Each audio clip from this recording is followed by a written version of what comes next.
శ్రీమాత్రే నమః. శ్రీ గురుభ్యో నమః. చాలామంది జాతకరీత్యా సర్పదోష కుజదోషంతో పాటుగా రాహుకేతు గ్రహ సంభావిత దోషములు ఉన్న వారందరికీ కూడా విశేషంగా ప్రతి నెల 4వ మంగళవారం లేదా 3వ మంగళవారం నాడు మనము సర్ప సంస్కరణ అనేటువంటి పూజాధిక్రతువు నిర్వహించడం జరుగుతుంది.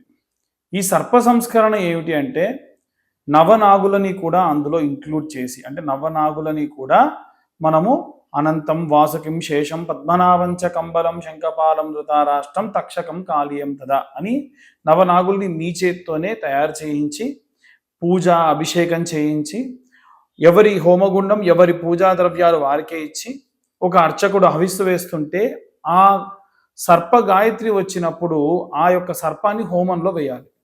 ఇలా చేసేటువంటిదే సర్ప సంస్కరణ అని అంటారు. ఇలా ఎవరైనా సరే సర్ప సంభావిత దోషములు, కాలసర్ప కులిక కాలసర్ప దోష, అలాగే అనంత కాలసర్ప దోష, ఇలా మనకు ఎన్నో రకాలైన కాలసర్ప దోషములు ఉంటాయి. ఆ కాలసర్ప దోషములు పోవాలి అనుకునేటువంటి వాళ్ళు కింద ఉన్న నెంబర్కు కాంటాక్ట్ చేయండి.